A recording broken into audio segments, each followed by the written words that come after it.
Hello to everyone and welcome to today's webinar, Thought Leadership and Personal Branding. My name is Nicole Marmillo, ILR class of 2012, and I'm the president of the ILR Alumni Association. Today's session is part of the ILRAA's Career Transition Initiative Lunch and Learn series. This initiative has aimed to support alumni who are re-entering the workforce, navigating a layoff, or pivoting in their career. And we've been hosting webinars on various subjects like job search with recruiting firms and using social media to find jobs and network. We've also offered complimentary headshots across 6 cities, and we have a few more webinars on deck, and I'll share some details about those at the end of today's program. So I want you to know that today's session is being recorded, and we will share it via a thank you email to registrants after it is edited and ready to go. We're also in the process of creating an ILRAA group on CUE links, and we'll be posting our recordings for this session and others there upon its launch. So I encourage you to create a CUE links profile to connect with the ILRAA group and other alumni once it's formed. Before I introduce today's panelist, I want you to know that you can ask questions in the chat feature, and I will pose them at the end of the substantive portion of today's session. So now, to get to know our wonderful panelist, I would like to switch my slide. I would like to introduce, oh, I see somebody's not on mute. If everybody can mute, that would be great. So I'd like to introduce Paula Zirinsky. Paula is the founder of Zirinsky Strategy, a strategic marketing professional services advisory. She brings a creative approach to problem solving through branding, thought leadership, and intentional marketing initiatives. A former global CMO, Paula has held leadership positions at K2 Integrity, a leading risk advisory firm, and law firms including Morgan Lewis, Morvillo Abramowitz, Fried Frank, and Cadwalader Wickersham and Taft. Additionally, she has provided corporate marketing and communications counsel to esteemed companies like Daimler-Benz AG, Mercedes-Benz AG, Daimler Chrysler, and Hanover Direct Incorporated. And on the consumer side, Paula has successfully launched and grown new products and businesses for notable companies in consumer packaged goods, fragrance and cosmetics, and the home furnishing sectors.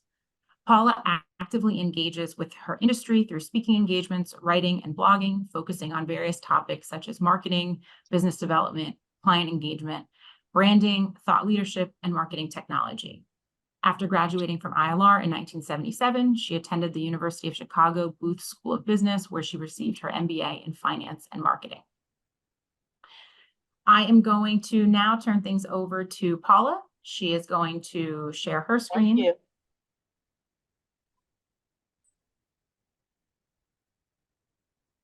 Okay, everybody see my screen?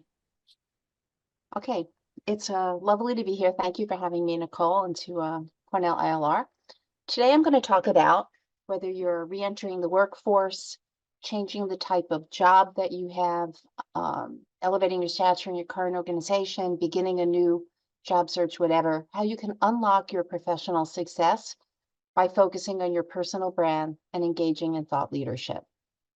But first, okay, but first is not working. Hold tight 1 second. Okay, but first, what do all these people have in common? What do all of these things have in common? Give it a little bit of thought, and we're going to come back to that in a moment. For now, let's get your house in order and start focusing on your personal brand. And some of you may be asking, what is it that I mean by my personal brand? Do I have one of those? I'm not an influencer on Instagram. Why do I have to have a personal brand? So we're all familiar with the focus that companies place on branding and identity. But today we're also seeing corporate leaders focusing on their personal brand. And quite honestly, at all levels in the corporate hierarchy, everyone is focusing on their personal brand. And the reason is, in the end, everybody really wants to be known for something. Your personal brand is the combination of the skills, the values you present, and the impression that you leave on others. And by focusing on your personal brand, you gain control over your professional development, your network, and your career. And you do that because you control the message. Contrary to popular belief, personal branding is not synonymous with relentless self-promotion. It's not a mandate for public speaking engagements. It's not about going viral on LinkedIn. Your brand encapsulates who you are authentically.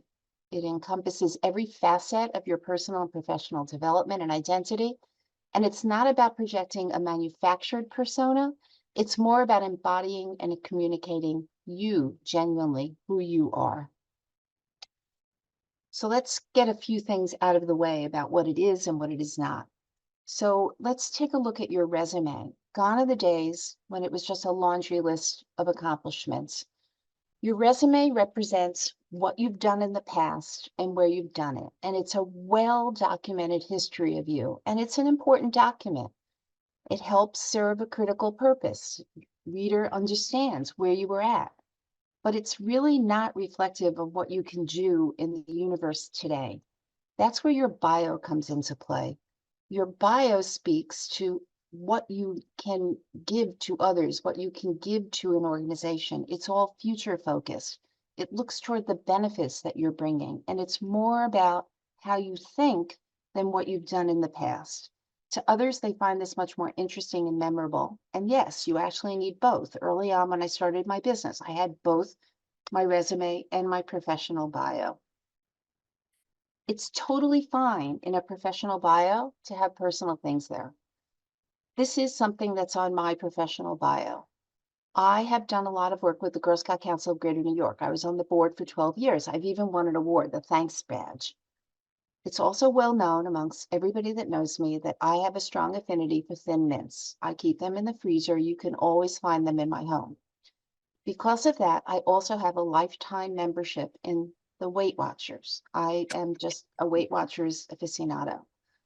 People always ask me about this when they meet me. They always want to know about either the Girl Scouts or Thin Mints or how much they like Thin Mints or whether they're on Weight Watchers. But it really gives an opportunity for me to talk about what's important to me. I spent 12 years working with an organization I really believed in, and I really believe in empowering young women. So the personal things that you interplay with your professional life make a tremendous difference. Let's turn to social media. I'm sure many of you have a social media presence, and many of you may think of your social media presence as your personal brand. A little tough love, they're not the same. In fact, social media may actually impede your personal brand. We do all know, and we've all read, you're looking for a new job. What's the first thing HR does? They Google you. And when you Google somebody, you see everything that they've done on social media. So when you're really starting to focus on your development of your personal brand, the combination of the professional and the personal, you really need to distance yourself from some aspects in order to project the true, authentic you that you want to present. You also want to look at your social media in a new way. It needs to be consistent. So toward this end, and you've probably gone to the LinkedIn webinar, LinkedIn will become your best friend, and it's incredibly important in your personal branding as well. So as we move on, we look at our personal brand as you would a company brand. What do companies do? They start with research, which is a self-reflection comprised of audits and assessments. They differentiate themselves from their competitors with a sense of purpose. They reinforce their differentiation with results and examples, and they implement. They have a plan of attack. When companies start this, they usually start with their strategic planning process. It has their goals and objectives. It gives them clarity, and they really answer the question, what is it that you want to be? I work with a lot of companies now, and they all step back, and they all start this way. And it's the same thing that you'll do when you start your personal brand. So one thing that I'll talk about a lot in here is the need to write things down. And I'm not saying for you to write this down now. You'll be able to get this presentation later. But I had a professor in business school named Linda Gonzell, and she said, if you don't write things down, they don't exist. And in this exercise, writing things down is incredibly important. So we start with a self-reflection. You need to ask yourself, what do I really like to do? Visualize the things that bring you energy. Visualize the things that bring you joy. Write them down. Some of the things that bring you joy and that energize you may be writing. Maybe you love to write. Maybe you love working with numbers and analyzing things. Maybe you love working collaboratively with a team.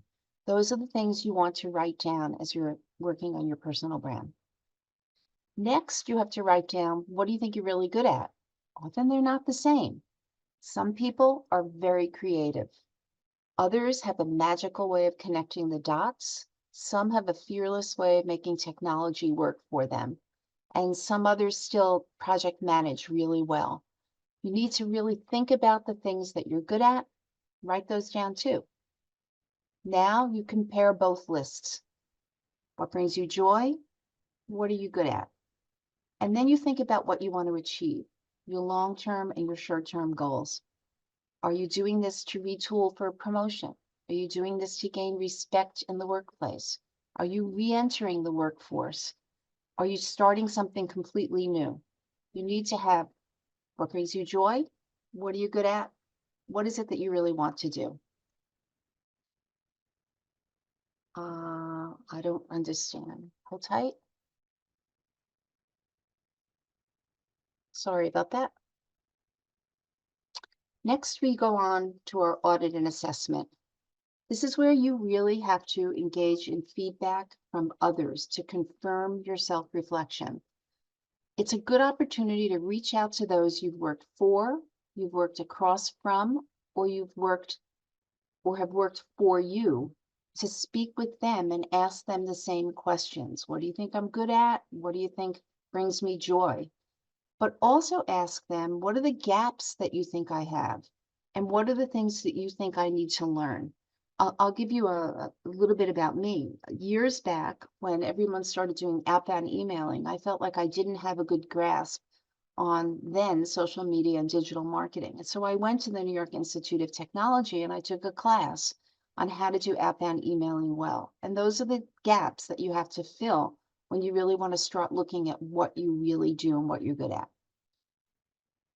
Then you compare the lists that you get from the people that you've spoken to, and you find areas of clarity and areas of alignment. You have to be open and receptive to this feedback. Some of it can confirm your instincts, and some of it may be very jarring, but that rude awakening will help you develop a realistic point of view of where you are and where you really want to be. And it's incredibly important. Next, we differentiate with purpose. For what do you want to be known? You think about what sets you apart from others. This is your differentiation, and set it apart.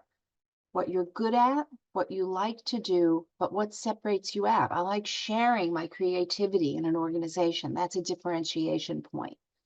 And then you need to think about how you can make an impact on others. I want to help drive my team to really excel and win awards in an organization.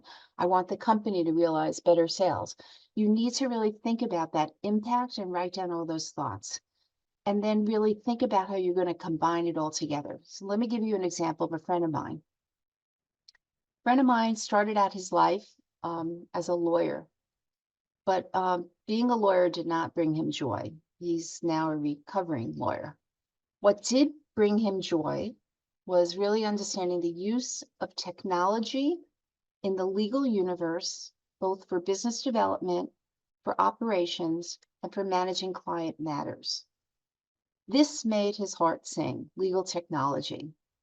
He also recognized that he had a real strength in writing and in communicating. So he thought, I'm going to go out on my own, and I'm going to start out by writing about tech and legal, and what the latest trends are and how to use them. And then he took it another step further. He said, let me now start speaking about tech and how it can offer a competitive advantage. This was his differentiation. As a former lawyer, he had a feel for what was missing and what could be added, and he was a masterful writer and communicator about it. Okay, that's his brand. He started establishing himself in his business. But his purpose really came to play during the pandemic. On Monday, March 16th, 2020, he opened up a Zoom and he invited all of his friends from the legal technology universe. He said, come on to a virtual lunch. Something like 100 people joined. And the first virtual lunches were really conversations about how are you getting things done? How are you communicating with your teams? How are you seeing new things to join? What's going on in your universe? Then he started inviting vendors in to talk about what they were offering. Then he started showcasing people. I have jobs. This is what I need in my universe. I'm looking for a job. Here are my skill sets. What can I do? April 12th, 2024, after 1,000 virtual lunches, he had a big party. Can you imagine 1,000 virtual lunches like every day? I thought he was certifiably insane. How did he make lasting impact? Up to $1,000 donated, he decided he was going to match to a favorite charity of his wife and his kids in his community. He was going to go back to his community that he'd given so much to and have them engage with him to give to what really was important to him. And he's raised a ton of money, well over $1,000. I don't know how much it's costing him, but he's really, really driven this through. With respect to his brand, he's really, really known as someone that's caring, that communicates, that knows everything, that's a great communicator, and he still continues to do this today. And he's really got a thriving business. And it all started with thinking about what brings me joy, what doesn't, and how do I keep moving from there. The next step for you is to showcase results and outcomes. You have to provide the proof. You have to write down the examples of what you've done and the value that you offer. If you say you want to lead and you're a good leader, you must show examples of when you led and what happened. If you say you're creative, you must show creative examples of where you showcase that creativity and what happened. And then you align those with what's important to the prospective client or employer or organization that you have in mind. You have to craft the show and the results and the outcomes that are important to them, not just what's important to you. So it becomes more you focused than it is we or I focused. And you can think out of the box. It doesn't have to be stuff that you've done in the workplace. So many people are president or treasurer of their child's PTA. There's a lot going on there when you're the treasurer of a PTA, and there's a lot of skill sets that you bring to the party, more than just being good with numbers, more than knowing how to work with a group, more than learning how to have consensus. I could go on and on. Those are examples that you can really bring forward. If you have been fundraising for an organization that's important to you and you network to get more people, you could speak about that. It speaks to your skill sets. All of these things are important, and it starts to merge the outside with the inside, your personal with your professional. Once you're done with that, we need to focus on how do you communicate it and to whom? Who do you want to reach? Who are the groups you want to tell your story to? Where do you want your brand to be heard? You got to write all this down. What are the vehicles that they read or they watch or they listen to? People consume content in all different ways. This is the research and this is the hard work because you have to figure out, how do I communicate my personal brand? What's needed? This is where you may have to do some writing yourself, or you may have to come up with a better pitch, or you may have to really think about how you speak to people. Which brings me to number 6, your talking points. You need to know what to say when an opportunity presents itself, and this is known as your elevator pitch. Your elevator pitch communicates your personal brand. Let me give you another example. Years ago, I worked for a home furnishings company, and we launched a company called Collage, Colorful Coordinates for the Bath. Collage made bathroom decorating fast, fun, easy, and affordable. Then I pause. I always got questions. It comes seamlessly off my lips. Your personal brand about what is important and what you're about needs to come off your lips just as seamlessly in 20 to 30 seconds, hence elevator pitch. In that elevator ride, what are you going to say? You also need to think about answers to questions that people may ask you. So if someone asks, how are you? The wrong answer is fine. How are you? Not good. If someone asks, how are you? You need to be prepared with, I'm well, thanks. I've been really busy working on a project for XYZ company, and I've recently joined a committee or I'm taking a class on this. What's going on with you? This will get the conversation going and people will know what you're all about and what you're doing. You need to think of yourself the way companies think of themselves. So you need to really think about what's on those grocery shelves and how they're wrapped up and how do I wrap myself up. Now, some of you may be thinking, I can't do this. I'm afraid. I don't know how to begin. I'm too junior. I'm an introvert. I don't have time. I don't want to ask people for favors. I hate the concept of selling. You just have to start. You have to eliminate the internal roadblocks. That's how you begin. The voice in your head that says, I can't do this, you have to give reasons why and break it down into small parts and just start it. If you feel you're too junior for something you want to do, mindsets are learned, skills can be developed. There are coaches that can help you. There are classes you can take. If you're an introvert versus an extrovert, pick your network. Some people like networking one-to-one, others like networking one-to-many. Regardless of how you do it, be prepared with questions to ask people so that you feel more comfortable. What brings you here today? How did you get involved with this organization? What do you love most about what you're doing? If you were to look back, would you still be doing what you're doing? These are all the types of questions that you come prepared so that you can communicate your brand to somebody else when the opportunity comes up. If you're thinking you don't have time, okay, hello, you just have to make the time. You just have to start and do it.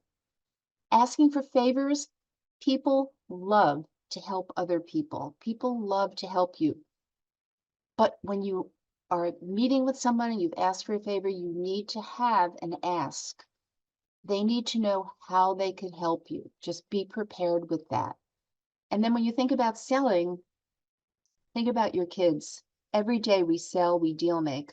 Think about how your kids want something and the negotiation you go back and forth with, that's what you're going to be doing in terms of your selling. It makes it that much easier to really think about. That's your personal brand. Now let's get back to all these people. What do they all have in common? People, companies, platforms. If you look at LinkedIn, what they all have in common is that they're all thought leaders. And they are the people on my slide, but everybody on LinkedIn is not a thought leader. We're going to talk for a little bit. I'm going to talk to you for a little bit about what thought leadership is really all about and what happens when they're thought leaders. Thought leaders contribute to the broader conversation and discussion. Not one of them on the slide before, Oprah, Martha, Steve Jobs, Marty Lipton, not one of them started out as a thought leader. For each, it started out with their personal brand. And that's a really important concept to really think about. It's your personal brand that gets you to where you want to go. It's how things start, and it all starts with your personal brand. So let's start with the 5 steps. Because you've already gone through step 1, you need a strong brand. You need a sense of purpose, a theme to own, something to be associated with. It's that purpose that helps you make impact. So let's give an example. Oprah Winfrey. There have been many television talk show hosts, but there's only one Oprah.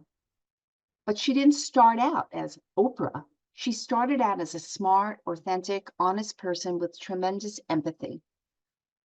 And as time went by, she extended beyond her show and aligned her brand with the core values that she felt most passionate about. And she used her gifts and talents to inspire and help others.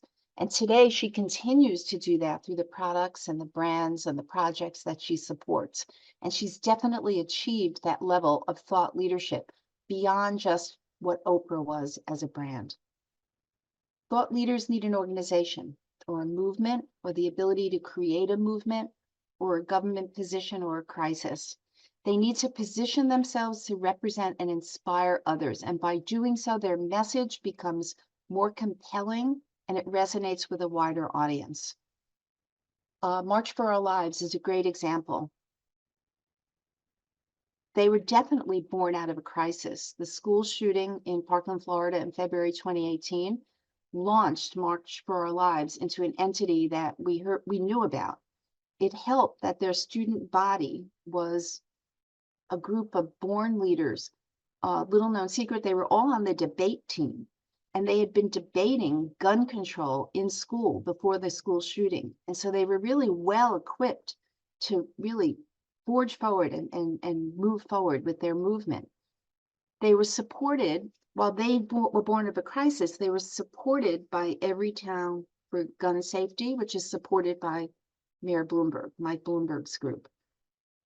Today, they still remain a preeminent movement for young people speaking out for change in all sorts of ways. They've really gone beyond that. They've pushed the needle and they continue to push the needle. The man on the slide is Marty Lipton. Marty Lipton is the name partner at Wachtell Lipton, a law firm known for big deals and big litigation. In 1979, he wrote a law review article, Takeover Bids in the Target's Boardroom. This put Marty Lipton at odds with the entire Chicago School of Economics and Milton Friedman. Ironically enough, I was at business school during those years, and I remember hearing the scuttlebutt, like, what is this guy talking about? But Marty was passionate that there was another way to really look at hostile takeovers and the prevention of them, and a really new way of looking at corporate governance. 3 years later, he wrote his very famous email on the prevention of hostile takeovers, also known as the poison pill. He redefined corporate governance. He created his space by constantly coming out with these client memos over and over and over again. His firm was strongly behind him as his platform. His memos helped portray and get everything out there. The impact that he has played on corporate law and governance practices continues today, and that's why I consider Marty Lipton an incredible thought leader. Thought leaders need to take risks, they need courage, and they need to take these risks in word and deed. They need to believe in what they're doing in order to garner respect. And the words and actions demonstrate this. Malala stood up against the Taliban to speak out for the right of every child to receive an education. Margaret Mead immersed herself in traditional societies and lived among naked people in Samoa. Martha Stewart pivoted from a very well-paying job on Wall Street.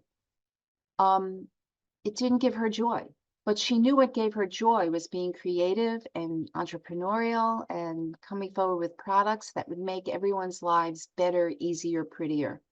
She recognized that, and she recognized there were things she didn't know, and she researched and learned and practiced them.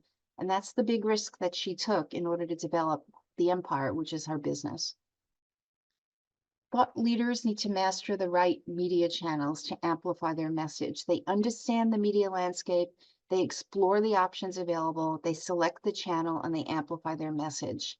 There's no reason to write an academic paper when you can own a stage or you can participate in social media. Times have changed, and they need to change along with it. Martin Luther King was incredible speaker and oratory and speeches, very well documented. Steve Jobs commanded the live stage. Those videos are inspiring today. And while I'm not a big Elon Musk fan, he does thrive on social media, and that's been his channel of choice, and it has worked for him. Understanding the media landscape and selecting it helps you reach a broader audience. And finally, thought leaders need the right message. They need one based on deep thoughts rather than business platitudes, buzzwords, surface level clichés, or even taglines. They shape conversations. They move the needle forward. They inspire change. Authenticity is everything to them. They're not acting, they're living what they're talking about. Richard Branson thrives around the idea that business should be profitable and exciting. The man jumps out of airplanes. I mean, he's just, everything is fun and exciting to him. Martin Luther King revolved around a better future for Blacks and whites and promoted unity, equality, and social justice. Oprah champions empathy, compassion, and understanding in order to transform lives. Margaret Mead understood the importance of different cultures and challenging preconceived notions about what is considered normal or advanced. And Steve Jobs was able to convey coolness. Apple was cool. Before he did that, we didn't know what cool and technology was really all about. Here's where, though, I am at odds with LinkedIn. The slide that I had of the woman where everyone is a thought leader, if you go on LinkedIn, it makes it seem as though everyone on LinkedIn is a thought leader. but this is not true. Thought leaders really move things forward. What we see on LinkedIn more often than not is content marketing. It's incredibly important. The articles, the blog posts, the papers, the statistics, they're important and they reinforce what a thought leader can do with it. So an example of this, I don't know how many of you have heard of Alex Partners, a corporate restructuring firm. They have an extremely charismatic CEO named Simon Freakley. He has been extremely supportive in order to create the aura around Alex Partners to invest in incredible thought leadership, papers, audits, surveys, research. But then he takes it a step further and he goes out and he speaks about, okay, regulation is changing. Here's why it's important to you. Here's what you need to do about it. Here's how I think about it. Here's how it needs to continue changing. And he really resonates well with his community, with associations, with other companies in order to push it forward. The man writes newsletters. He's out there separately reinforced by what his company does. So you need kind of both in this end.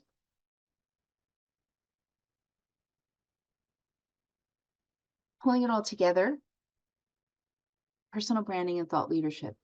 Very first part is owning a brand that frames your thinking. That's your personal brand. A platform to lead from, for most of you, that probably will be LinkedIn. Willingness to take risks in word and deed. You have to have opinions. You have to really say things. It's word and word with your powerful message. I'm seriously saying I was going to take tremendous risks, but message, word, deed go together. The right media channel, as I said, it could be LinkedIn, it could be a blog that you post, it could be virtually anything that you want. But you need to embrace those 5 elements to elevate yourself and establish yourself as respected and an influential voice. And once you do that, you can make a lasting impression and become an exceptional thought leader. But it all starts with your personal brand. Thank you. If there's any questions, happy to take them. Amazing. Thank you so much, Paula. This was really helpful in going from, you know, the personal brand to the thought leadership. It seems like the personal brand really is the building block to lead us to thought leadership. So I'm appreciative that you laid it out that way. I invite questions into the chat, and as people, you know, think of their questions, I'd love to go over a couple things with you. So first, you know, we talked at a high level about these concepts, but I'm curious if you can kind of talk us through if there are differences or tweaks that people should be making in different industries and how they're building out their personal brand or thinking about thought leadership. You know, tech is obviously something that is on everyone's mind all the time, but not everybody is steeped in tech. So if you're in a different industry, is there a different way that you should be sort of navigating this space? Yeah, I think it's a really great question because we frequently see, if you look on LinkedIn, you see so much chatter coming from tech, digital, AI, and that's important. But when you're in a company, you have to think about the sensitivities of your industry and the company that you're in. So I, for instance, worked in corporate investigations for a while, and client confidentiality was incredibly important. So you really need to think about what it is you're putting out there that compromises that. Conversely, years and years ago when I was at Fried Frank, one of the partners decided that he wanted to blog, which was amazing because in those years they didn't even allow lawyers to participate on LinkedIn, and he wanted to blog. And one of the first things he wrote about was that he's a Republican and he hates Democrats. Okay, that was fine. That's his point of view. But so many clients of the firm were red or blue, and you really have to get that positioning down if you want to not antagonize people or lose business. So you need to think about what's important for you and be careful not to cross any lines with who you really want to listen to what it is you're doing, regardless of the industry. That brings up another question, and we've got a question in the chat, which I'm going to pose in a second. But as you're answering this question, I'm thinking of another question. You know, what is the line between using your personal social media and platforms versus your professional? And should you be leaning more into your professional platform? If you have a website for your job, should you be using that to get out your thought leadership, or your own personal blog? How do we use both? It's a really good question. And I think it really depends on what your professional aspiration is. There are a lot of people that I've crossed paths with that have very strong personal goals, objectives, and sense of purpose that aligns beautifully with companies that they work for. A friend of mine had started a charity to distribute food to the homeless, and every month they go on the streets and they distribute bags of food, and it's, you know, 501c, and it's a regular charity. I think that if your personal interferes with your professional life, then there's something that's not completely correct. And to many people, the personal life is more important, and maybe they're in the wrong career. And you really have to be true to what it is. Goes back to the very first slide that I had, number one in personal branding. What brings you joy? Is it something that's professional? So many of us define our lives by our professional existences, or is it completely personal? You know, I like to go to clubs at night, so I'm going to get into work late every day, and I'm going to, you know, come home from work, go to bed, go out, party, and then come. No, you can't necessarily do that. They don't match. That's helpful, and that feeds somewhat nicely into the question we received in the chat, and I encourage other attendees to add their questions. At the outset, you talked about your resume and how that is a past, representation of what you've done in the past, and your bio is a forward-looking piece of writing. And our question is, should you have the resume and bio as one document? No, two separate documents. Definitely two separate documents.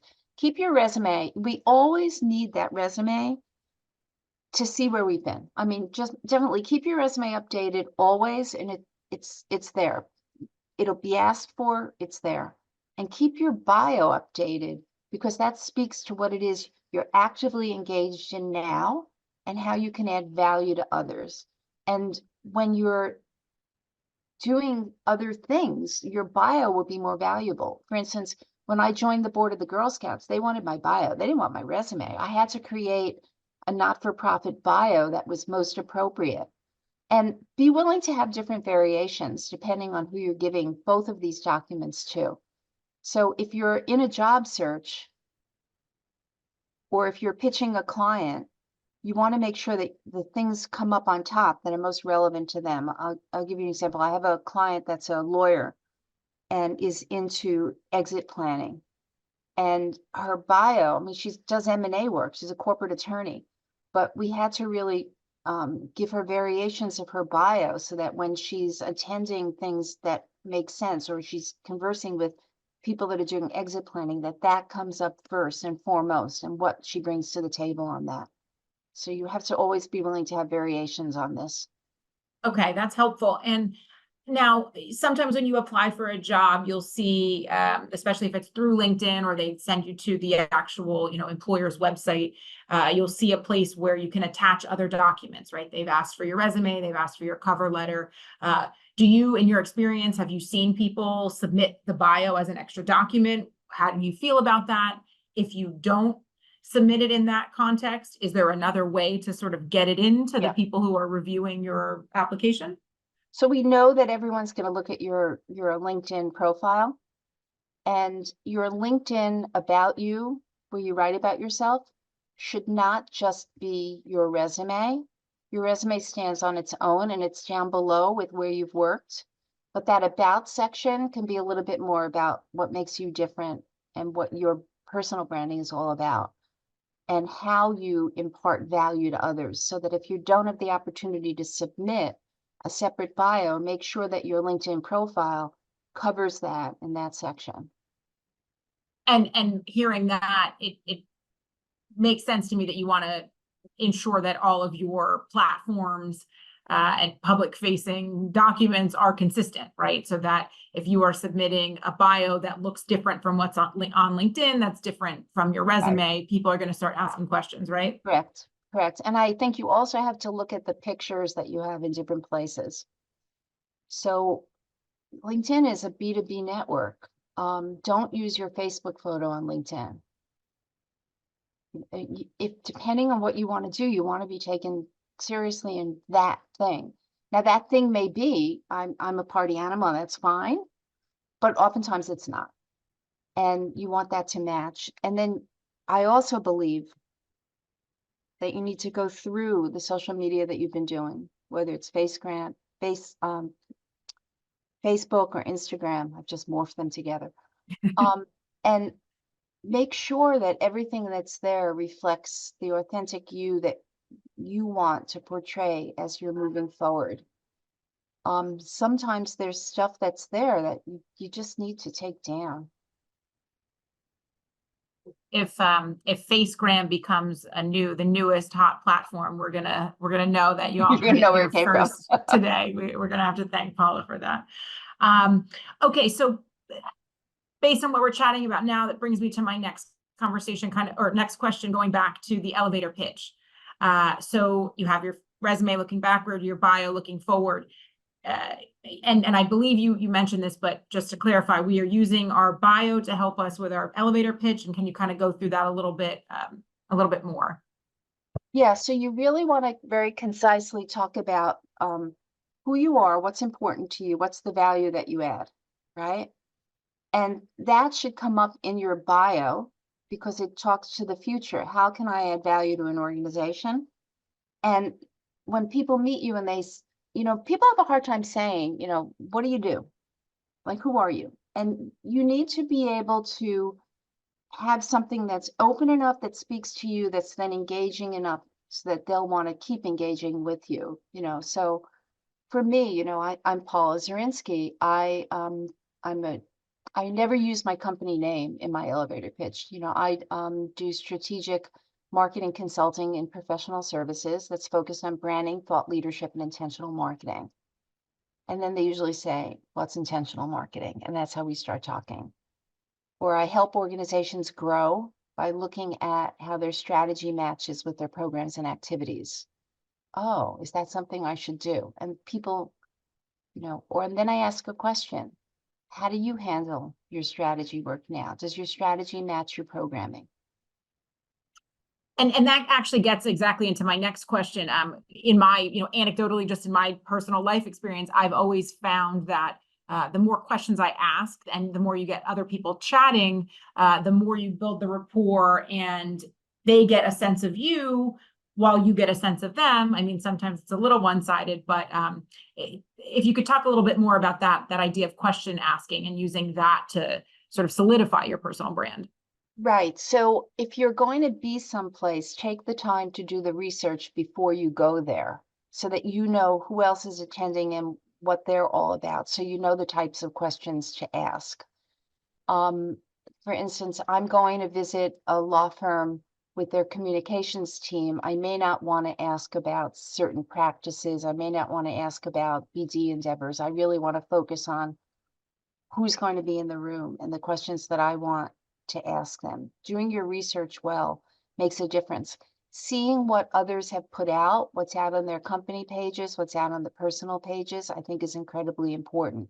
Staying really focused and direct to who you think you're going to be meeting and how it works.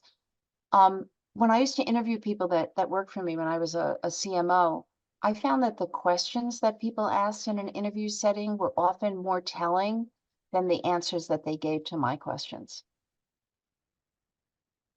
I would agree with that. Especially because it's so easy to prepare your questions. And when you're just on the fly responding, it's less prepared. There's some more little insights that come out. And then the examples, just to add one other thing, the examples that reinforce what you're saying are incredibly important too. So make sure you have your examples ready that you can speak about. Now, one of the things that you mentioned early on was, finding out the gaps and sort of asking others questions when you're doing your self-audit. You're identifying your own values and where you want to go. And then you're asking others their perceptions of you, essentially. And sometimes the feedback can be jarring. I'd love to hear a little bit more on sort of navigating that space of asking others, handling, their feedback, and how you take that and use it as constructive criticism going forward. Right. So the whole process of really focusing on your personal brand is one that, number one, is based on authenticity. It needs to be genuine. And if you're not aware of how you come across to people based on the work you've done or how you've acted or whatever, you need to be. And you can't take it personally. And it's kind of like if companies looking at their branding, you're a company, maybe of one, and you've got to think this through and make this structurally happen for you. And I think that that's the most important piece of the puzzle. People aren't going to people are not going to want to tell you things to hurt you. They're going to be telling things to help you, and you need to look at it that way. Um, if someone says, "Yeah, you led a team, but they all hated you," that's just mean spirited. Like, go to somebody else. But think about what it is that they've said. Is this really true? But you've got to really think it through like that. But be careful of who you go to. I mean, for one, but make sure that you're honestly going for feedback. Feedback is feedback. Most of us have all done or been through 360 reviews at work. This is no different than that. How do I move forward to the next level? And if that's your goal, to move forward or to move on to something else, then you need to take the feedback and make it actionable and positive. So it sounds like the self-reflection is an ongoing component of this. Yes, I think so. Definitely. One of the other things I want to go back to is the idea of fear, right? And especially, if you've received feedback that is maybe a bit jarring, you might put up a wall. You might say, I don't know that I want to continue on this thought leadership path. Whether you're sort of at the outset of developing your personal brand and becoming a thought leader, or you are further down the line, if you could talk a little bit more about managing that fear and getting through it. Right. I think that's a really good question, Nicole, because the fear, if what you're hearing is making you nervous about a change that you're thinking about making, you kind of have to think about, why is that the change that you want to make? Mm. Is that really something that I want to do? Am I looking to join a different industry because I want to make more money, or because I really have a great interest and I can give something back to it? I think that's a really important thing that you really need to think about. Like, why do I want to do this if I'm not the right person to do it? And it also goes back to the interviewing process. Sometimes people will say, "Oh, I can do that," but they have no proof that shows how they can really do it. But you know what? I truly believe anyone can probably learn how to do most anything, but that's part of what we have to do internally to ourselves, is to make sure that we're preparing ourselves to do it. Get a coach, take a class, go back to school, if that's where you want your personal brand to be. Most of the time, people have a pretty good handle on who they are professionally or where they want to be professionally. And does that match my personal background? Like, am I reinforcing that personally? And then how do I get to that next level? Why am I being passed over so many times for a promotion? Why do I not feel happy every day getting up in the morning, going to work? Then you have to really think it through. That's helpful. That's helpful. And I think just listening to that sort of encourages me, and hopefully the other folks on the call, to invite feedback, right? That will help you to sort of navigate your next steps. I want to give you an example, Yeah, Nicole. yeah. I wrote an article and I profiled Robert Downey Jr. and he won an Oscar, but the man had a really difficult path with drug problems and going into rehab and not being taken seriously in his work. And he had to really, people had to sit him down. This is more than just becoming clean and sober, but this was about, where do you want your career to be? Do you want to be known as a wonderful actor, or do you want to be known as somebody that's has an issue with drugs and is constantly in rehab.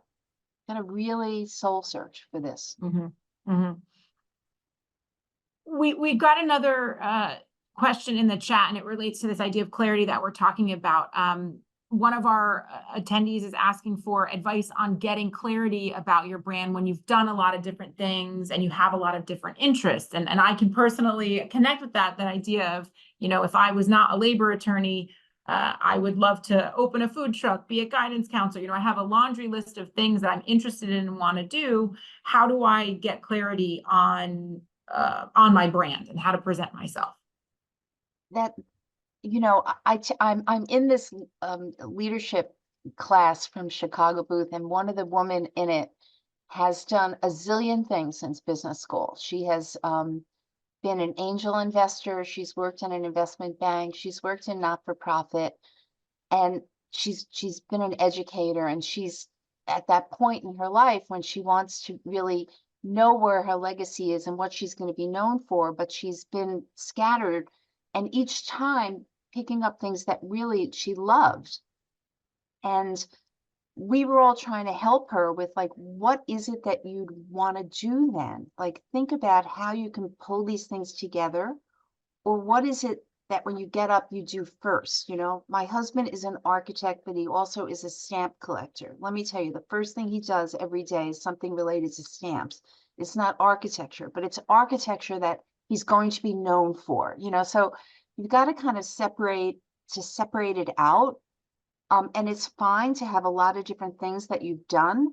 There's probably a common thread that you either loved starting new things or learning new things or exploring new things. Like, find that common thread and then make it work for you.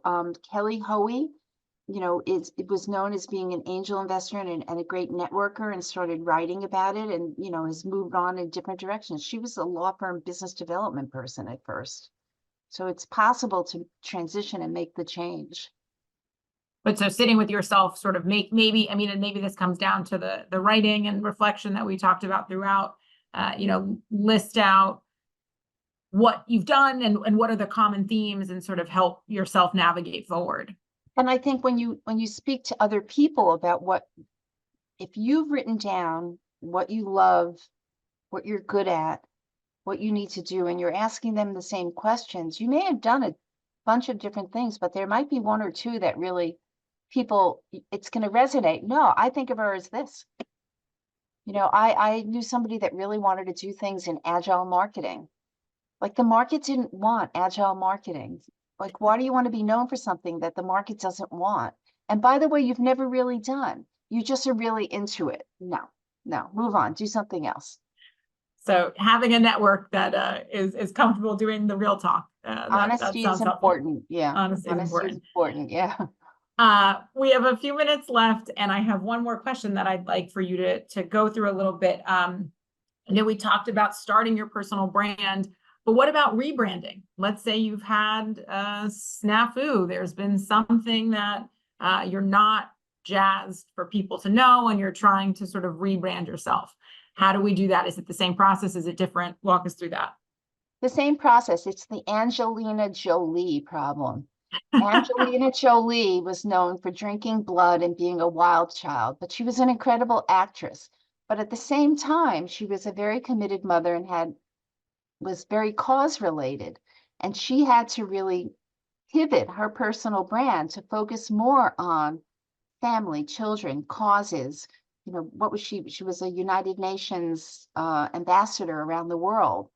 And it's possible to retool yourself and rebrand and repivot if A, it wasn't authentic, or B, it's just not important to the world. And it's totally fine. It's a process, but you go back to step one and go through the process all over again. And I really think that, the real question is, what brings me joy? What am I good at? And what is it that I want to achieve? You've got to start with that first step. That's helpful. And final question, do you do check-ins with yourself? Are you sort of recalibrating, going through these steps? How frequently, what is sort of a healthy checkup for your personal brand? So, you know, I write a lot, I blog a lot, I blog on a lot of different topics that are related to this. And I think every time I write a new blog, I'm like, oh, what am I doing here? Like, how does this reinforce something? What do I really think about? Like, I killed a blog post that was supposed to come out last week because I felt like I was being too dictatorial about things. So yeah, I think you constantly have to like step back and look at yourself. It's like, you know, it's like when anyone writes anything, write it, put it aside, come back to it the next day, revisit it with clarity in your mind, and then have a good network that can revisit with you. Incredible. All right. Thank you so much, Paula. This Thank was you. incredibly helpful, incredibly informative. I'm really appreciative of your time. And My I'm pleasure. grateful to everyone who logged in for this afternoon session. We have 3 more lunch and learns for the CTI in this fiscal year. We have Navigating Workplace Conflicts, which is going to be May 7, Build Your Strengths and Find Your Flow on May 14, and Managing Mental Health at Work, which is May 21. These are all going to be 12 to 1 Eastern. And they are part of this initiative that we've been running since February, and we're already thinking ahead to 2.0. So I'd love to hear your feedback. I'm going to share my screen once more just to put up those sessions that I mentioned. And if you are open to it, send me some feedback. Let me know what you thought about today's session and about if you have any questions or thoughts for looking ahead. And then in closing, I just want to encourage you to navigate your career transition by doing some real-time in-person events. The Alumni Association, both the ILR Alumni Association and the Cornell Alumni Association, do a lot of in-person programming. The Women's Council for the Alumni Association is hosting our next event in New York. We're going to have a tour of Lincoln Center and a happy hour at the Empire Rooftop on Thursday, May 9th. The happy hour starts at 5:30. If you would like to join, send a quick email to this cornellilraa@gmail.com. And I am always happy to chat all things alumni. Thanks again for joining and wish you all the best.